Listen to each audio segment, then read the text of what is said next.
जितने पाप हैं उनमें सबसे बड़ा पाप है विश्वासघात। ध्यान दें, एक बड़ी सुंदर पौराणिक कथा है। पौराणिक कथा का मतलब पुराण में लिखी है, पुराण की नहीं। श्रीधरी बंशीधरी टीका में एक राजा भोज और कालिदास का आख्यान है। राजा भोज के दरबारी कवि थे महाकवि कालिदास, और कालिदास को सरस्वती सिद्ध थी।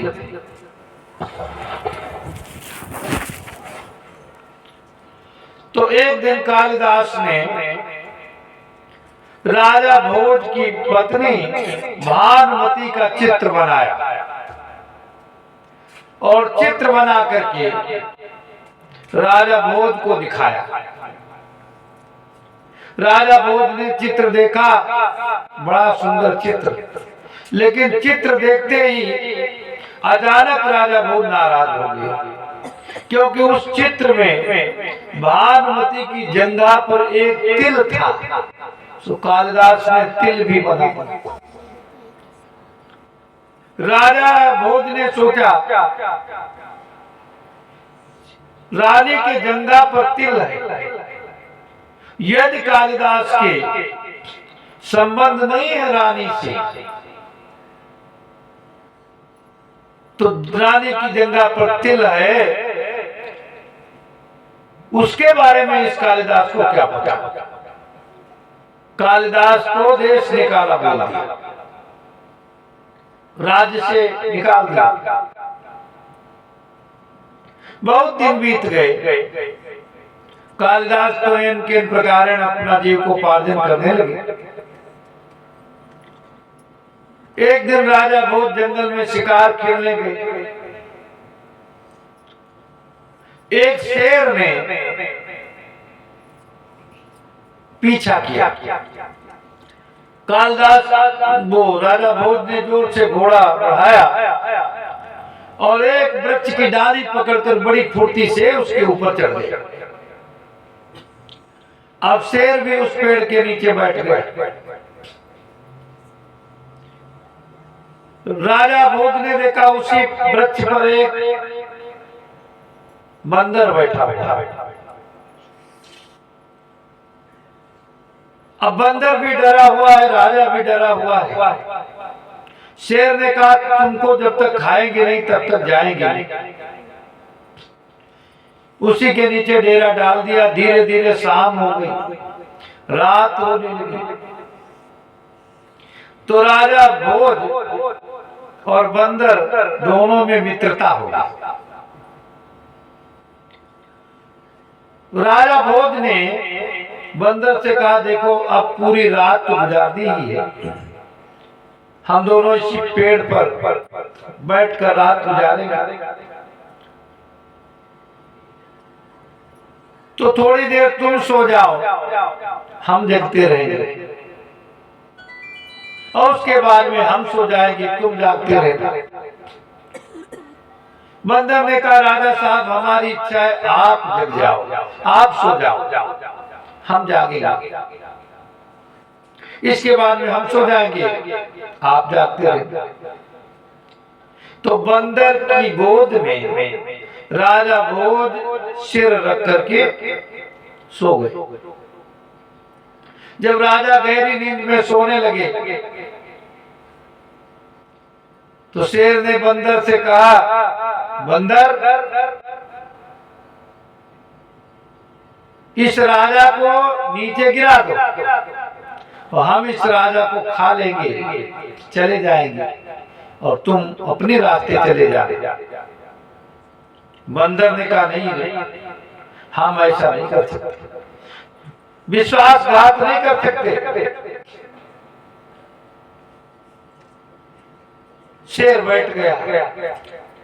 आधी रात के बाद में जब राजा जगे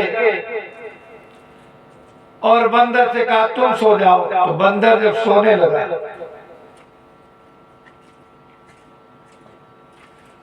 राजा भोज से शेर ने कहा, राजन इस बंदर को नीचे गिरा दो,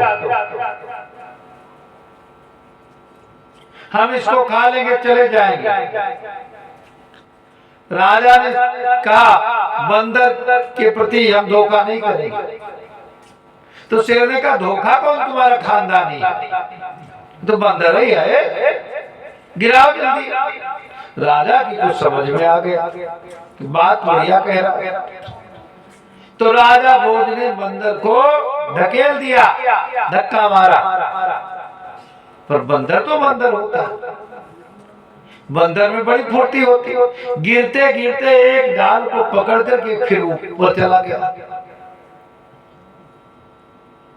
और राजा से कहा, राजन हमने पशु होकर के अपने धर्म का निर्वाह किया और तुम राजा होकर के निर्वाह नहीं कर सके, तुमने हमारे साथ गद्दारी की है, विश्वासघात किया है, इसलिए हम श्राप देते हैं तुम्हारे कुष्ठ हो। कोई जमाना था जब ईमानदार पशु का भी श्राप लग जाता था।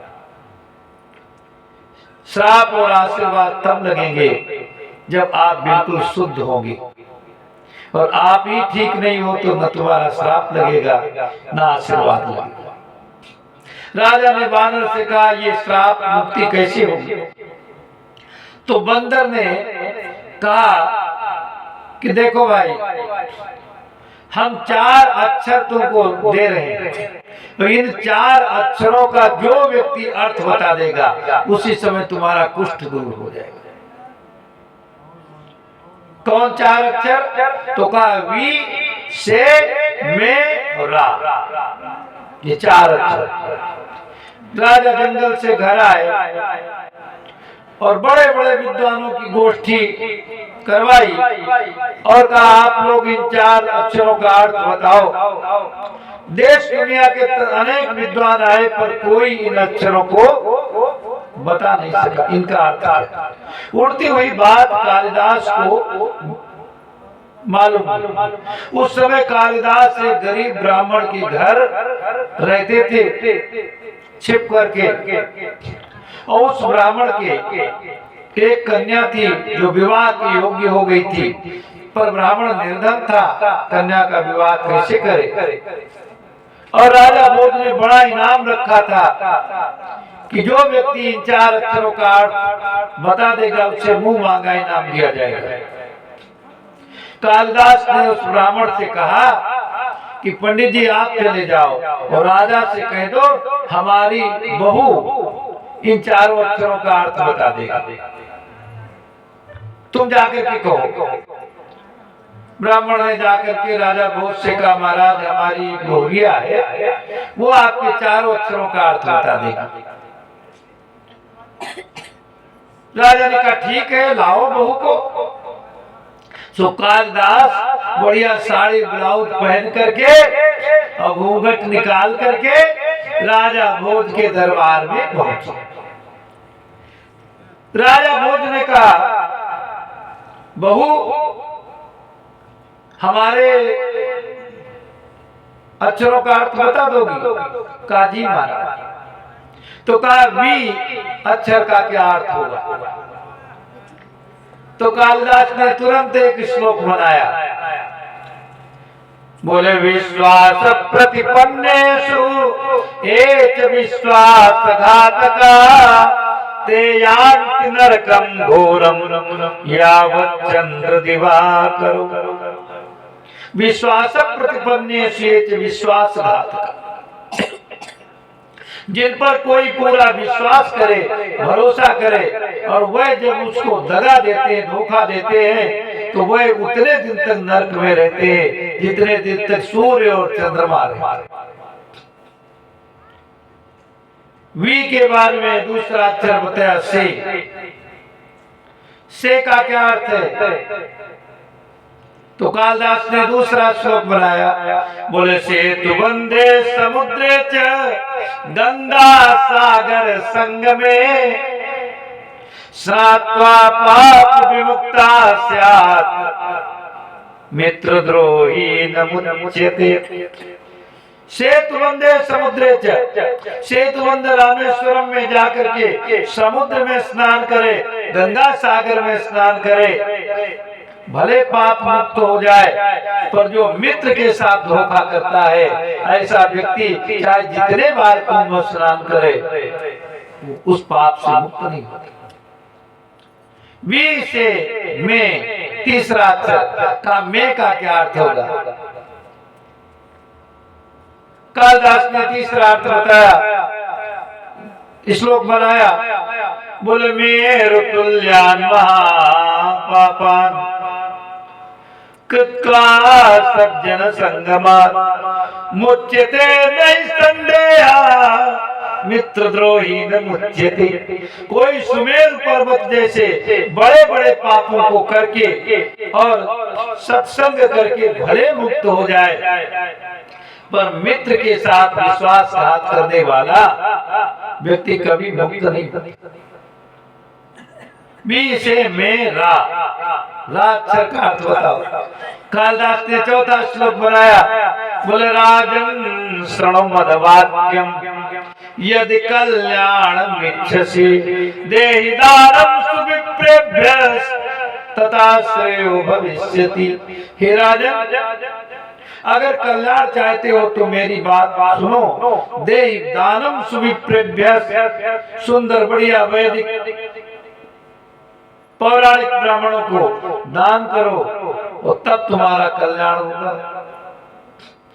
राजा भोज ने कहा, ये तो सब श्लोक हमारे ऊपर घट,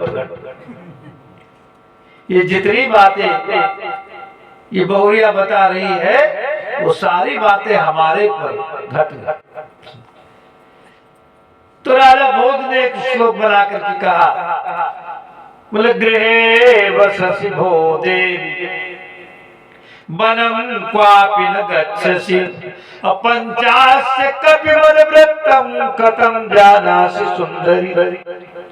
बने गृहे वससि भो देवी, हे देवी तुम तो घर में ही रहती हो।